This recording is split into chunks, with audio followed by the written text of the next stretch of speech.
All right. So we're going to talk about the review of the anatomy of each of the procedures and talk about some of the emergency or acute issues you may see if you're covering an emergency department or have a patient on your service that may have had weight loss surgery, and talk about the supplements and the vitamins. It's an ongoing process. Try to keep you up to date with that. And then a lot of questions about absorption of medications. I'm going to start with some of the common questions I get, even from some of my fellow surgical colleagues, such as patients vomiting. Can we place a nasogastric tube? The other thing we get is a transplant patient or a patient with HIV. What do we do about their medications? And then can they take everything that's out on the market for pain? I've heard something about NSAIDs, not quite sure what that is. And can they have steroids? Let's go over the operations. The Roux-en-Y gastric bypass. Is this a pointer? Nope. Oops, not the pointer. Where's F5? Which one on the side? It's on the bottom here. Bottom, right there. Got it. So the gastric bypass is going to take your stomach, divide it into two parts with a small egg-sized pouch. We're going to bring up a length of the intestines that's usually anywhere from 100 to 150 centimeters from this roux anastomosis. Usually the biliopancreatic limb is around 40 to 60 centimeters to the old stomach. So it's a shorter course to the old stomach if things are refluxing back up than it is out the mouth. So it tends to take the path of least resistance. So if you're thinking of an obstruction, a nasogastric tube is really not going to help you much here. That'll come be important later on. Newer operation that's hot right now and on the rise is the sleeve gastrectomy, because a very poorly trained surgeon, unfortunately there are some of those out there, can simply fire a staple load along the curvature of the stomach. So it's a pretty simple operation to do, and unfortunately if you're getting reimbursed for each surgery, doing a lot of these is quite easy, and I'm afraid this is getting overdone. But just so this is something you're definitely going to see more and more of. But for the topic of this lecture, really not important because it really doesn't change them too much, although there may be some rapid emptying because of the lack of ability of the antrum to accommodate all this volume. When your antrum gets stretched, it dumps things out. So everything's going to quickly go into the antrum and cause a rapid intestinal transit time, or a decreased total transit time, which may affect absorption of some medications. And then the band, which is fortunately going away, except that actually this morning on my clock radio there was an ad for the guys in Carteret advertising lap band system. But if all you have is a hammer, everything is a nail. The lap band is just a belt that goes around the top part of the stomach. Its Achilles heel is going to be the soft, high dense calorie foods, which is pretty much repetitive. So milkshakes, Mountain Dews, cream potatoes, all that kind of stuff is going to go right through. So again, these are very easy to place. So there's a ton of them out there, and you may see patients on your service or in your emergency room or in your clinic with these with some complaints. So it's important for us to go over those because of the number of those. So let's talk about acute issues you may see. Start with the band. Most common complication is they've come in for an adjustment and it's too tight and they present with vomiting. About 20% of these will actually slip. Your stomach's moving, slides up through the band. We don't suture the band all the way around because if you fix it the whole way around the stomach, it's no longer adjustable. So it can slip. They can erode into the stomach. Wound infections are usually a sign. If you get an infected port, then that may be an eroded band. So it's in the stomach and it's bacteria migrating up the cord, up the tubing, to the metaport, which is how we feel these things, which is just under the skin. And much like you can feel a metaport, someone that has a metaport on their right by their clavicle, you can feel the metaport on their abdominal wall just by having them do a straight leg lift. So problems with bands is the easiest thing to do is just get a barium swallow and look at the contrast. This is a normal band. In good position, it should have about a 45-degree angle. The esophagus should be normal, and it's one of the problems we're starting to see with bands is that you're getting a presbyosophagus. People are stacking food above it and dealing with a reflux, taking some over-the-counter Pepsid, and they're wearing out their esophagus, basically iatrogenic, self-induced achalasia, if you will, and contrast going through into the stomach, normal. So they're going to come in with severe GERD, intolerance to PO, chest pain, similar to someone who's has no teeth and is stuffed down a piece of steak and they haven't chewed it. It's going to be just hung up there. Huber needle, Huber needle, Huber needle. I can't stress that enough. You would never inject a metaport with a regular coring needle. Okay, so there's a difference between the type of needle we use for a metaport, and that's because the hole on it is actually on the side. So when it goes in through the rubber of the port, it doesn't cookie cut punch a hole in the rubber and then you pull it out and then the chemotherapy leaks out underneath the skin, which is a disaster. But if it's in a metaport and you do that, I mean in a band, and you do that and it cookie cuts out, the band will leak out and never be functional again, and that patient's going to be pretty ticked off. So you just let all the fluid out and the band's not there anymore. It's like taking your belt off your pants. It's just, it's done, okay? So they can, if you have a problem with the patient, you need to place an NG tube with a band, just take all the fluid out. So slippage, they're going to come in with severe abdominal pain, and they may at first be able to eat a whole bunch of food because it's sliding up through the band and they have a big pouch above it, and then all of a sudden that stomach will flip over the band and then the stomach's kinked off and will not be able to tolerate anything at all. So there'll be a prodrome or a period of time before it flips over or strangles.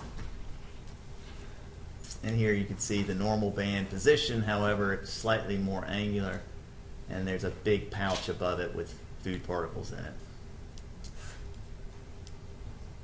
This is a posterior slippage. So you really want to make sure that when the stomach flips over the band that it doesn't twist or volubilize and become strangled. That can be an acute surgical problem. Even when they have that, a Huber needle into the metaport, take out all the fluid, and with the band opening up, the stomach will self-reduce most of the time. And they probably don't need anything done more than that. Erosion, they're going to present with acute abdominal pain, maybe fever, a lot of tenderness at the metaport. And then they may also have weight regain because the band keeps eroding through and slides on through the stomach, and then everything can go past the band. Much like a tree that you've seen some barbed wire on from 50 years ago, slowly cutting through the tree and then it's no longer there. The band can actually cut through. That's very rare, but I've definitely seen it. I didn't put many of these in, but I kind of, all I do is take them out and take care of the problems, it seems, from another surgeon in our area. But so if you did an esophagram on that, you'd have a band with no contrast going through it, but just going around it. And you see how they can have weight regain because the stomach is just rejecting this tubing, but it's not really a rejection. It's because usually it's caused by an injury early on at placement, and it's just slowly eroding through. And for the future gastroenterologist in the room, gastroenterologist, when you scope the patient and you retroflex back, you can actually see the band, and you can actually cut this. It takes a great amount of cussing and and a lot of time, but you can eventually nibble through it and actually pull it out. And it's actually better to take it out endoscopically, and it's something that gastroenterologists could develop an easier way to cut this. It'd be a good thing, because you got to think about the omentum's going to come up and cover the stomach and the scarring where the band was placed, and so pulling it out through the stomach, you don't leave an opening into the peritoneal cavity. Whereas if I have to go in through the abdomen, I have to disrupt all that scarring, and then they have a hole in their stomach. So this is actually a better way to do it. And you can cut down on the metaport and bring up and cut the tubing at the level of the abdominal wall, and then the whole thing will come out through the mouth except for the tubing. So you got a patient that presents after 6 months with nausea and vomiting. They've got pain in their epigastrum. This is one of our most common readmissions. Happens about anywhere from 5 to 10% of most gastric bypass patients, but it's easily managed. They're going to come in and they haven't been eating much, haven't been drinking much, so you want to make sure that they're resuscitated, that they're not tachycardic. Check some labs, make sure there's not anything wrong in the Chem7. CBC, make sure they don't have a white count. Then give them a dose of a proton pump inhibitor, see if they have improvement. Always, when I readmit a weight loss surgery patient, one of the first things I write for is a banana bag. It's important because these patients need to be on their vitamin supplementations. They're going to be dehydrated, so you give them some thiamin, some folate, multivitamin ampule, and a liter of saline, and it's amazing how quickly they feel better. Then you'd set them up for an upper endoscopy to make sure that your diagnosis of an ulcer is right.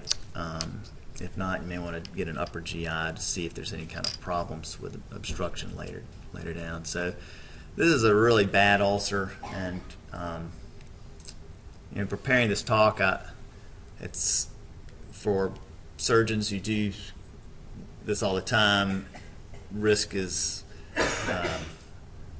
reduced. We deal with it, but for medical professionals that are not doing this, I know weight loss surgery is scary, so part of me had to figure out how to present this to you without scaring you all the way from the operation at the same time. But this part I wanted to scare you on, and that's the use of NSAIDs in these patients. If there's anything you take away from here today, it's just don't do that.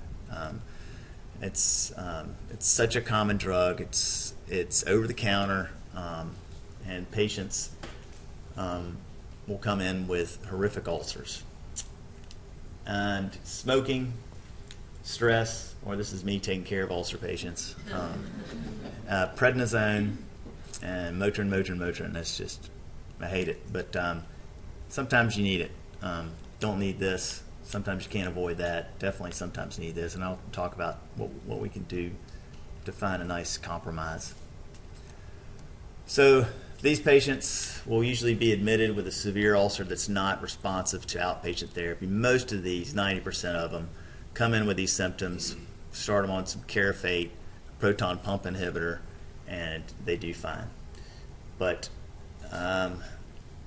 these drugs have become incredibly hard to deal with on an insurance level. I mean, it's maddening how many different choices there are and how insurance companies differ and want you to justify each one of those choices, but it's completely different with a different insurance company. So we spend a lot of our time writing prescriptions, trying to figure out what insurance company will cover which drug, and then also the cost. So sometimes Carafate is quite inexpensive, sometimes it's $400. So we send out patients with a fair amount of prescriptions that call back. Some of them don't call back, they get fed up, they don't take the medication. So that's one of the problems, is compliance. But when they come in, I think the default now in the health span is 8 milligrams an hour. But really 8 milligrams an hour IV really works best continuously. and really once the symptoms have resolved, or pretty 90%, much like you would diverticulitis, if somebody comes in with severe diverticulitis, put them on some antibiotics, and they're like, yeah, it's just a little bit tender, and you feed them and you send them out. So similar to an ulcer, and it's the same with an ulcer and someone who doesn't have weight loss surgery. Real important to space the carafate and the proton pump inhibitor out, because the two together tend to cancel each other out a little bit. So oftentimes you send patients out as an outpatient who come back with progression of ulcer disease. It's usually because they've been taking the medications together. So this is what you'll see a lot of, and that's unfortunately patients don't understand the operations, and they just tell you that they've had the gastric, and that doesn't mean anything to me. I mean, when I talk about them at their decision visit, which type of surgery do you want? They say the gastric band, the sleeve gastrectomy, the gastric bypass. Which is it? It's like calling me John. I mean, so raise your hand if your name's John in the room. So it's so a lot of times it's hard to figure out what exactly they've had, and you should try to figure that out. But if a patient comes in with a history of the gastric with abdominal pain, immediately you're thinking, uh-oh, got to call surgery. There's something wrong with their weight loss surgery. But they've had a relief after vomiting. They've had no other associated symptoms. You resuscitate the patient, go through the normal course, CT scan, try to figure out what's going on, check some labs, and lo and behold, it's appendicitis, torsion, ovary, PID. So these patients, just like you can be crazy and have high blood pressure, you can have weight loss surgery and have other surgical problems or medical problems that are causing abdominal pain. One thing you want to watch out for, though, is if they've had a bowel obstruction, a sleeve gastrectomy. You can place a nasogastric tube and have relief of the proximal dilated bowel, because you can get there from here. With the bypass, like I mentioned earlier, it's a shorter course to the old stomach, and they'll get gastric distension of the remnant. So this is referred to as the remnant, and this is the pouch. It's not the stomach that remains as a remnant. This is the pouch. So when the radiologists say the dilation of the remnant, they mean the old stomach that's been excluded. And there's not much you can do about that. Now, if this stomach is incredibly dilated, then interventional radiology can actually put a drain into the old stomach and decompress the patient that way. And that is an option sometimes. But if you don't know, or if they've had a bypass, definitely consult surgery. If you take a job at an outside hospital where there is no weight loss surgeon there, you can always call the nearest tertiary care center and ask to speak to the weight loss surgeon on call to see kind of what you should do. But while we're talking about access to the old stomach, a lot of times we'll get consulted for PEG tubes to be placed in the MICU or the patient who's had a stroke. Unfortunately, in the past year, one of our surgical colleagues attempted a PEG and a patient had a gastric bypass. You can't do that. Okay, this is right beneath the xiphoid process is right here. Okay, the rib cage comes down this way, so you can't put a PEG tube in here. You can place a laparoscopic gastrostomy tube, or interventional radiology can actually place a tube in here as well. But feeding access is possible. It's just a little more involved than a bedside PEG. So we talked about patient who presents with vomiting or small bowel obstruction, and the band and the bypass in the sleeve. With the band, you can simply deflate the band and place a nasogastric tube. The next patient that you may see is someone who's pretty far out from weight loss surgery, and they've come in, not been eating right, not been drinking well, they're nauseated, they feel weak. You want to talk about their urinary habits, how often are they voiding? That's a good sign, a good way to judge if they're dehydrated or not. Bowel habits. A lot of these patients have difficulty with constipation. It may be the types of foods they're eating. It may be they're not drinking enough fluids.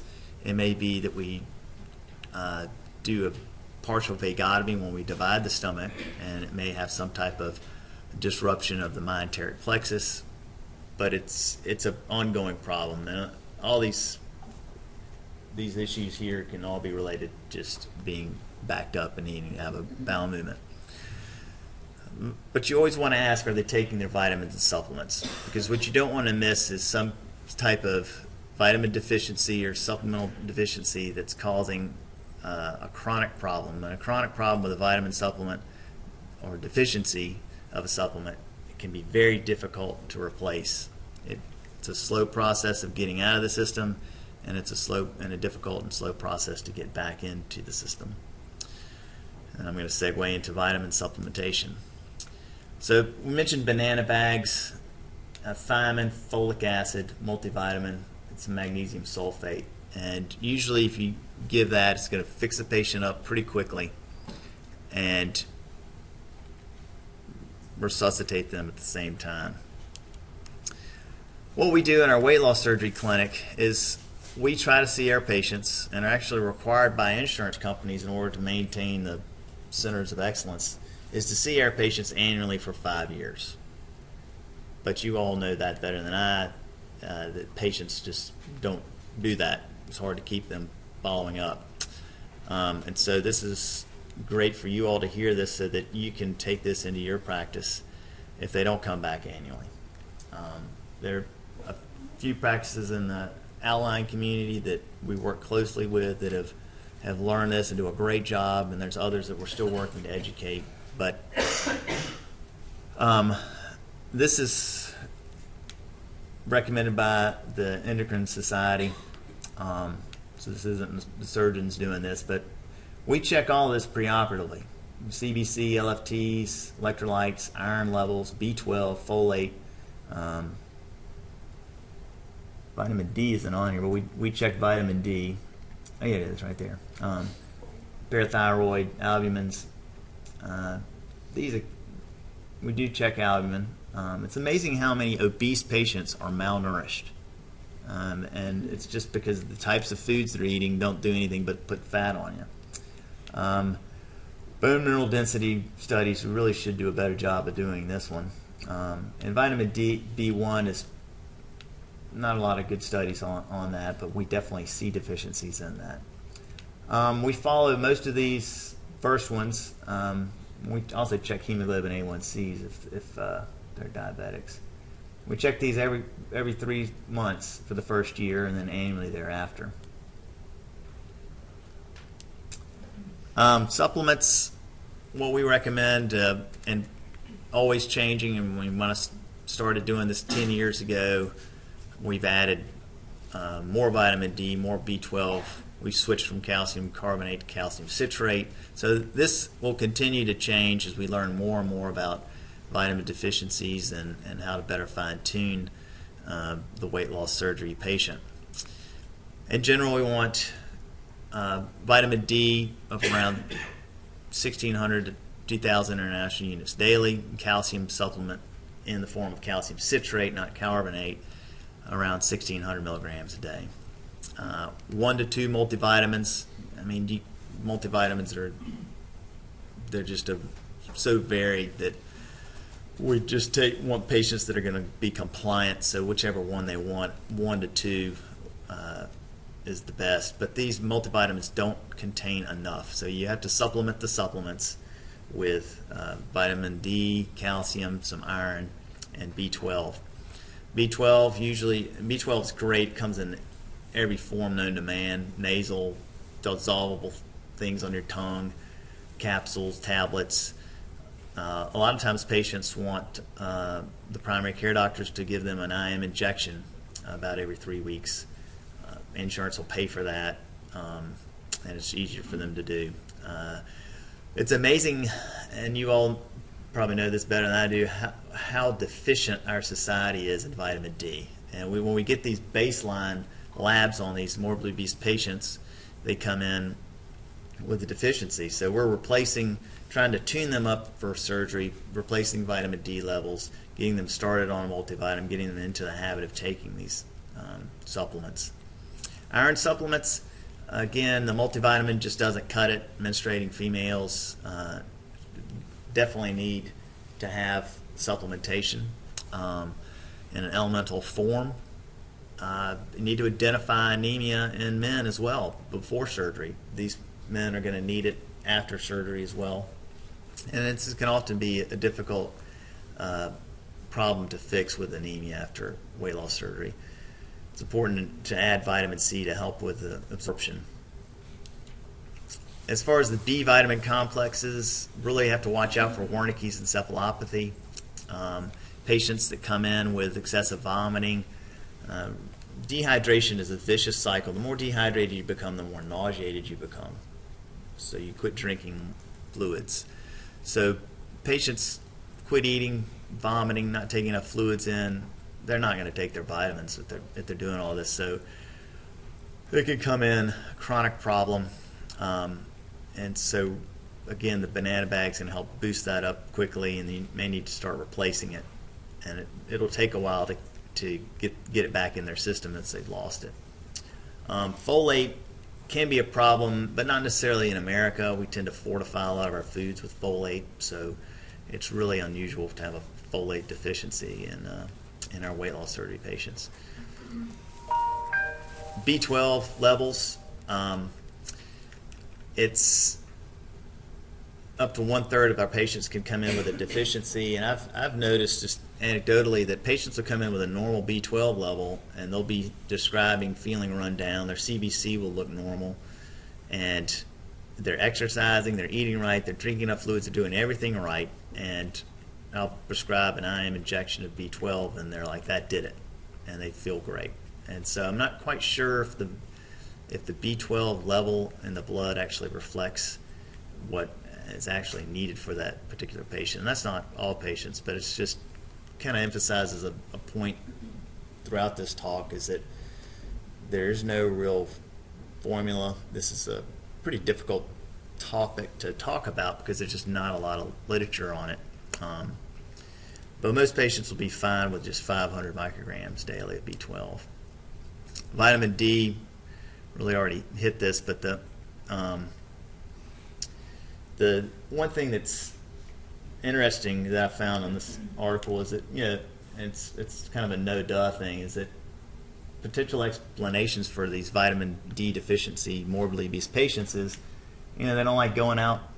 Unfortunately, some of them do, going out in a tank top and short shorts. But, so they're not getting sun.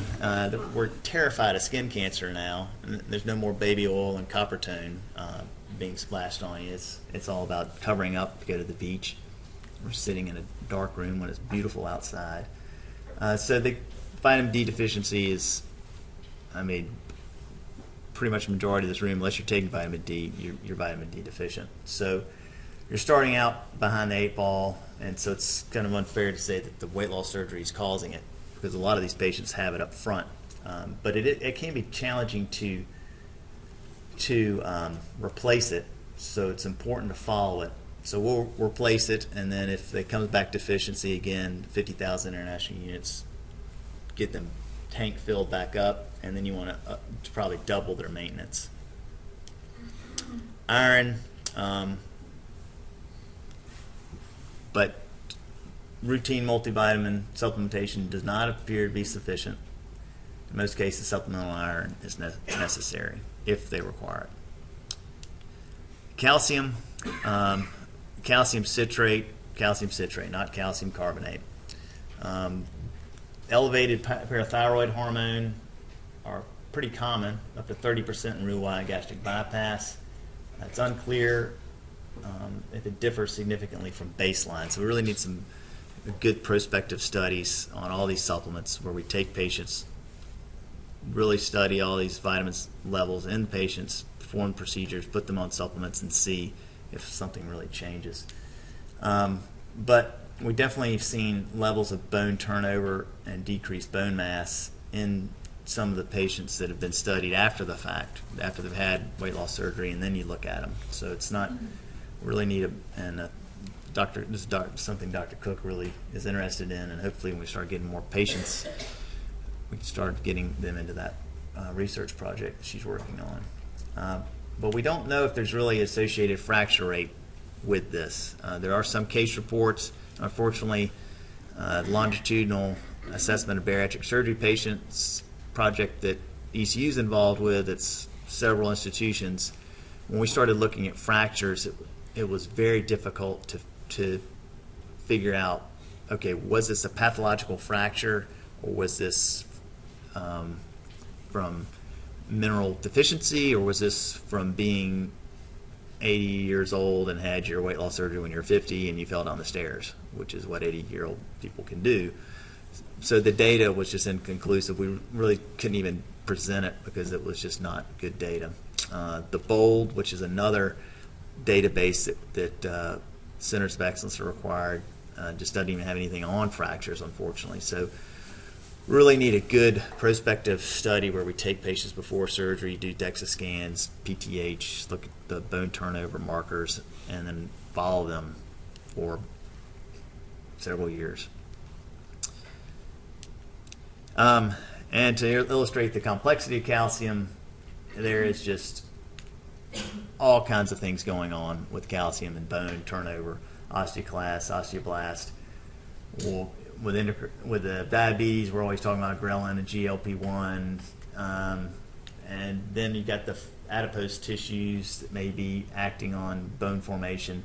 Very busy slide. We're not quite sure exactly what is going on in this ball of twine. But the major limiting factor in most of these research projects is that they've been done in rodents, not in humans, and it's not been a prospective trial. So we still need a lot of work on vitamin supplementation. Pregnancy. You're taking all these vitamins and supplements, so you should be good, right? You don't need to take multivitamins, prenatal vitamins. Wrong. And this is another common error I see. Patient comes back, they've had polycystic ovarian syndrome, been trying to get pregnant, and after 18 months, so that's how long we want them to wait, they come back, I'm pregnant, I'm so excited. Are you taking your prenatal vitamins? No, I'm already taking the Bariatric Advantage pill. That's okay, right? No. Those vitamin supplementations are to bring the woman up to be a healthy female. A healthy female has to take prenatal vitamins. So they can't be replaced. You can't just take prenatal vitamins and say this is going to replace my vitamin supplements for weight loss surgery. You got to take them both. So,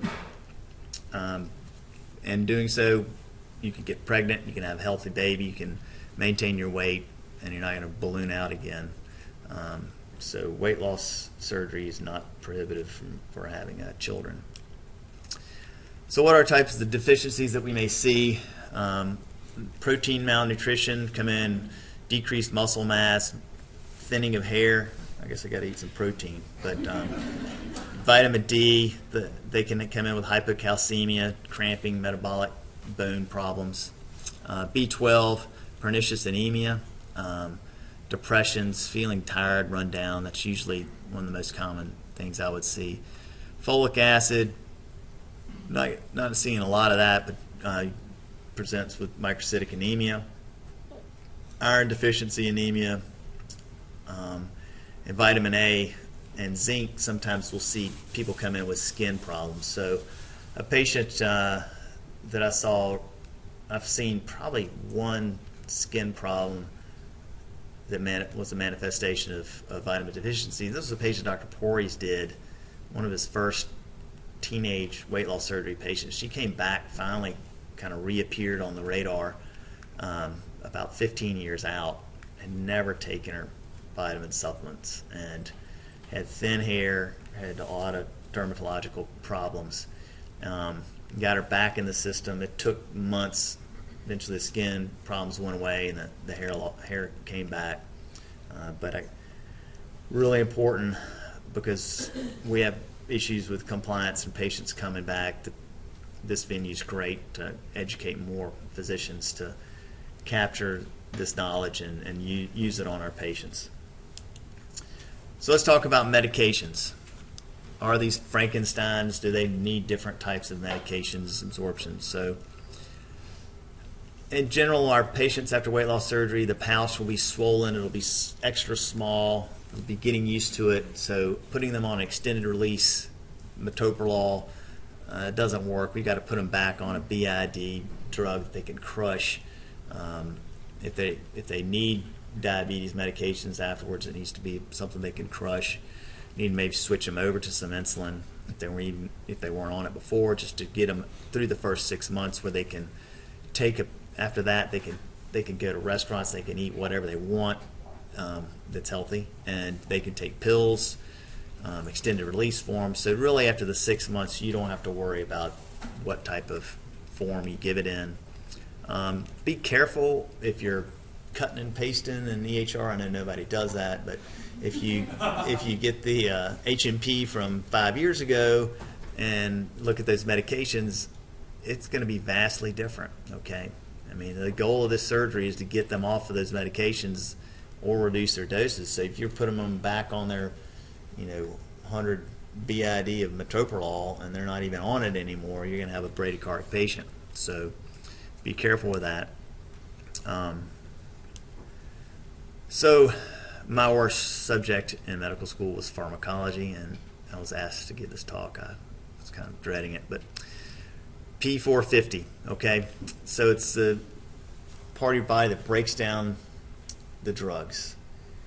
It's found a lot in the liver, but it's also found in a great deal of the small intestines, a lot of the proximal small intestines, which is what we're bypassing.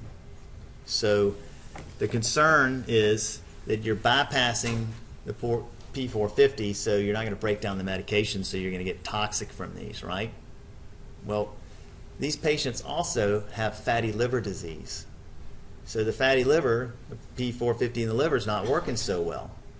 So as they lose weight, the liver starts working better, but we're bypassing the stuff in the intestines. So you do this to that.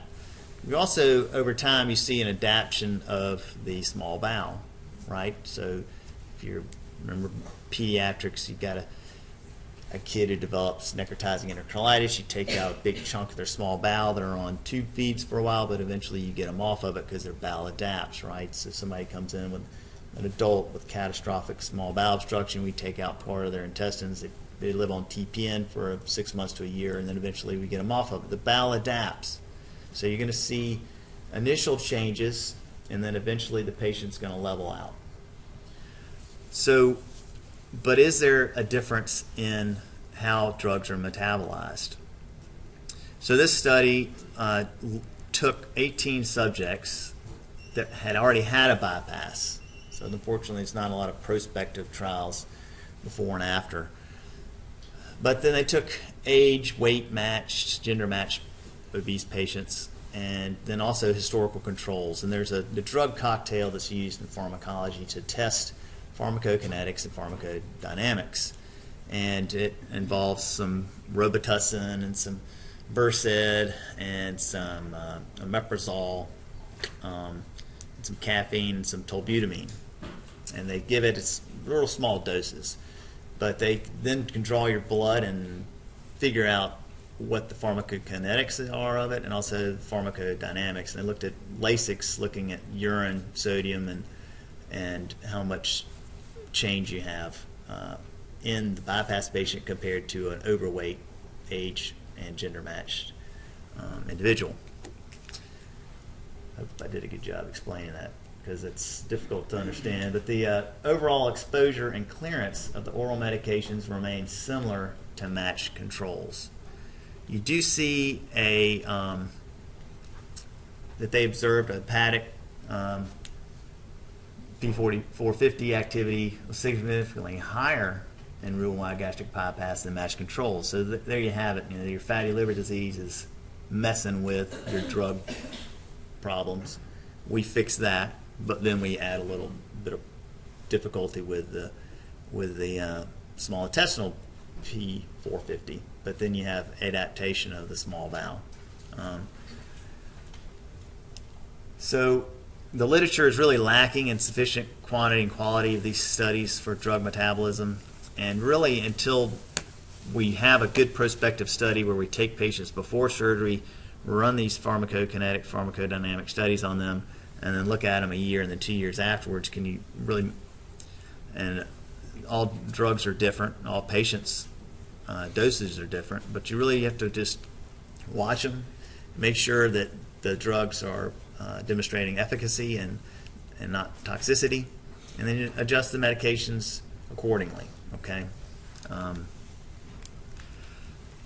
give some examples, HIV medications, studies found that the once daily dosing and twice daily dosing of antiviral medications were similar to historical data in a patient who previously underwent Roux-en-Y gastric bypass. So thyroid, sometimes we see some difficulty in the thyroid medications. We watch these because volume distribution changes. We need to watch out that they may not need as much Synthroid. They may need the same, the form of the levothyroxine may need to be changed, such as reported in this study, that they responded switching from oral tablets to a liquid formula. So you follow your TSH, follow the patients clinically, make sure that they're responding appropriately to the drug. But if you think about if a patient came to you with HIV, came to you with a fresh transplant, came to you with a fresh hypothyroidism, you would watch them, treat them, and bring them back at a short interval to make sure that they're not toxic and that the drug is working. After gastric bypass, we see them every 3, 6, 9, 12 months. We want to make sure that we're watching them because they are a new person. They're very different. They're learning how to eat differently, live differently, and the medications that they were on, hopefully they won't be on anymore, but they definitely will need some changes in the drugs that we're giving them. So back to the common questions. Patients vomiting, can we place an NG tube? Probably won't help. That stomach remnant's going to dilate up, and you may hurt them. You got to be very careful because you may poke it through the anastomosis and perforate them.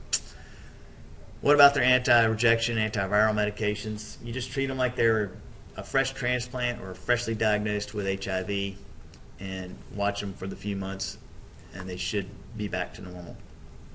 And what can they take for pain? I love Tylenol arthritis, Mobic if you have to, but I'd probably recommend just an inexpensive proton pump inhibitor. Narcotics, you have to be careful with narcotics and benzodiazepines after weight loss surgery. There are a study that show that because you don't metabolize alcohol and drugs that first pass, these patients get a really good buzz off these medications, much more so than someone that doesn't, but then it quickly goes away. And so initially a lot of the first studies were looking at it an hour afterwards, and we're looking like, oh, there's no change. But then we look back at 30 minutes, and it was a huge spike, and then it was coming down to an hour and being similar. So alcoholism is a problem in weight loss surgery patients. So we do see patients become alcoholic after weight loss surgery. So watch out for addictive substances that they may be getting a larger spike and buzz off of it. We hope they won't try alcohol because it's calories, and we've known that it does get into their system much quicker, and they can get a DUI after one drink very easily. But for pain, if they have knee pain, you may want to try local injections, some creams on it, but try to avoid NSAIDs. And I wrote in very small letters, unless you have to, really have to. Sometimes you do. I mean, if it's an acute injury and they really could benefit from it, then I've had several primary care doctors come and basically make me write a note saying that it's okay for the patient to have NSAIDs. So I think that's great. I think communication is key. I've got a patient that so steroids, if they have to, but really try some alternatives. I would definitely start a BID proton pump inhibitor and probably check them weekly for the first 2 weeks to make sure they're not getting an ulcer. So the patient I was getting ready to talk about is a patient that I share with UNC Chapel Hill's pulmonary group. She has a severe vasculitis of her airway, and she keeps narrowing down her trachea, and they were trying some new anti-inflammatory medication on her, and they were really good about keeping me in the loop, which I thought was great. And so their emails are going back and forth between the rheumatologist and the pulmonologist, and they kept me on all those. And so I was able to say, make sure you put her on a proton pump inhibitor and have her come see me in a week. And sure enough, she came back to see me, and she was starting to have some pain, but fortunately this drug was a one-time dose, and I put her on some Carafate and upped her proton pump inhibitor, and her symptoms went away and her airway got better. So it really shows what good communication between the weight loss surgeon and the medical specialist can do for patients. So why do I operate on these people if there's risk involved? There are a few challenges managing these patients. Is there an alternative to weight loss surgery? Yeah, you can do a diet and exercise program, but clearly that's not working. We've got an epidemic of obesity and comorbidities related to it. And you have to ask yourself, there's plenty of articles out there on the pharmacokinetics and pharmacodynamics of the obese patient. Weight-based drugs, we under treating them. Are they not getting enough antibiotics for their pneumonia? Or are we giving them too much? Their liver doesn't work properly. A sub-Q injection is not going to work. Who knows what the therapeutic dose of Lovenox is in someone that's 400 pounds. Morbidly obese patients, should they all be tested for sleep apnea? You're giving them narcotics on the floor, and they're not monitored, and they probably have undiagnosed sleep apnea.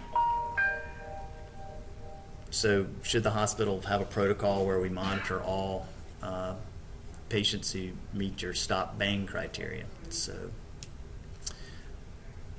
is it risky? Yes. Is there an alternative? Yes. So we put out this study in 1997. Patients matched for gastric bypass. Obese patients underwent gastric bypass, decreased mortality 78%. Swedish obesity study. It's like the Framingham study for overweight people. Randomized people to surgery or controls. Controls had a cumulative mortality rate greater than surgical patients. In summary, these patients are not the Frankensteins that you think they are. Just try to avoid nasogastric tubes. Try to avoid ulcer-causing medications. Check your drug levels and treatment markers, such as viral loads, or check your cell sup if you're transplant patients, if you can. And just remember that obesity is the Frankenstein we're trying to get rid of here. Any questions? So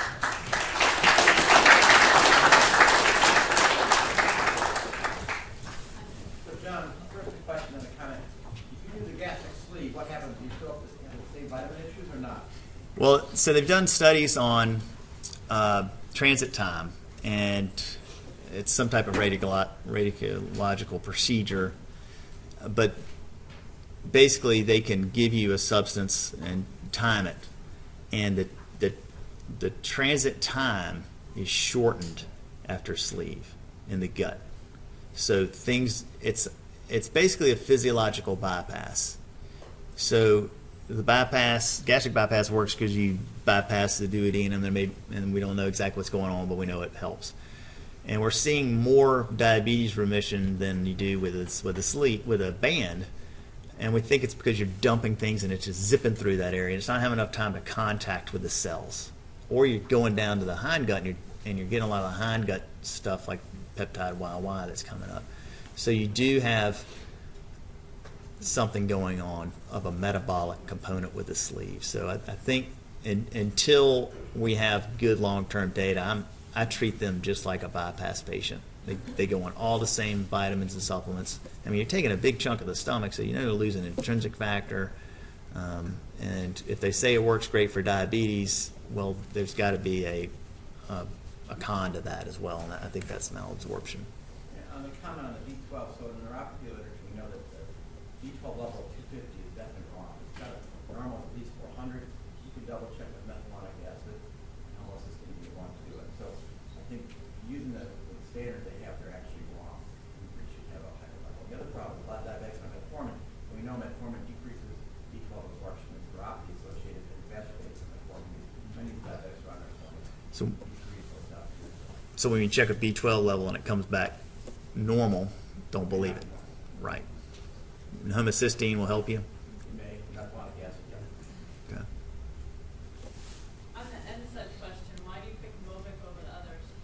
It's just a kinder, gentler, and I don't know the pharmacokinetics of it, but I don't see as much ulcer problems with it. And a corollary to that is some of my patients come back and say they've been told no NSAIDs for 6 months. Others come back and say they've been told no NSAIDs for life. It sounds like it was no NSAIDs for life. I know early on, it's very strict as that area is healing and it's the gut adapts. When I go back and scope somebody who's a year out, the intestine lining looks different, and the cells have changed. So I think it's a little more. I mean, think about it. The jejunum, how is it so different from the duodenum? So what? But I think that you get what one of these articles describes as a neoduodenum. So you it starts changing into it, and I think it gets a little bit harder and may be able to take some NSAIDs. So that's why I'm saying you have to. So since I treat a lot of headache, if we keep them limited to once or twice a week, is that limited enough or even less than that? If you're going to do it, just watch them and counsel them on. You may get an ulcer, and when I have a patient come in preoperatively with migraines, it is I may, unless they have severe diabetes, I may push them towards, and the sleeve is great to have in our armamentarium because with patients that are going to need NSAIDs, then it's a great option for them. Okay, unless they're a sweet eater. If they're a sweet eater, then the sleeve is not going to help them that much because they'll just keep drinking Mountain Dew. But for someone with migraines that's going to need NSAIDs, or someone with, say, sarcoid, it's going to need prednisone, then I may recommend a sleeve. I can get people to absorb B12 folate, like you said, but iron, I have a hard time. We end up using a lot of IV iron. Yes. I don't know why that is, why some people, because why isn't it that for everyone? I mean, we know vitamin D and calcium is a problem for everyone, but iron is just, and I think that's because we don't study them preoperatively as well as we should. I bet those patients probably have an underdiagnosed that's just, I bet if you look back, their CBCs show kind of the lower end of where they should be. And so I wonder if there's a way we can ferret out the ferritins, see what's going on beforehand. What do you think? You think there may be some underdiagnosing of that? Yeah, I think that women have a lot of blood loss from menses, and Right. when they get pregnant and they have worsening iron deficiency. But there's some severe, and why it causes such bad ulcers, I don't know why either. Because when we have to really jack up the iron levels, the ulcer rates increase, which I don't understand. I guess it's something in the formula.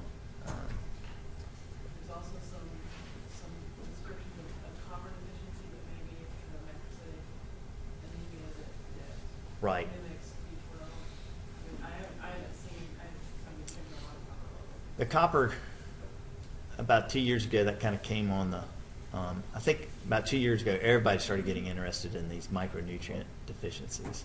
And copper was one of the first ones that kind of came up. And again, a lot of these trace metals and micronutrients, we don't have ways of following them, and it's difficult to say what is the right level. And I think only time and just watching the patients. Unfortunately, it's not something that's happening suddenly, and but a lot of times we will just tell them to take 2 more multivitamins if they're having some problem, some type of numbness, tingling, feeling run down that we can't explain by anything else. Then we just say, okay, it's a fibromyalgia. It's a diagnosis of exclusion. We ruled everything else out before and then we just start them. So hopefully time will tell. Thank you, John. Sure.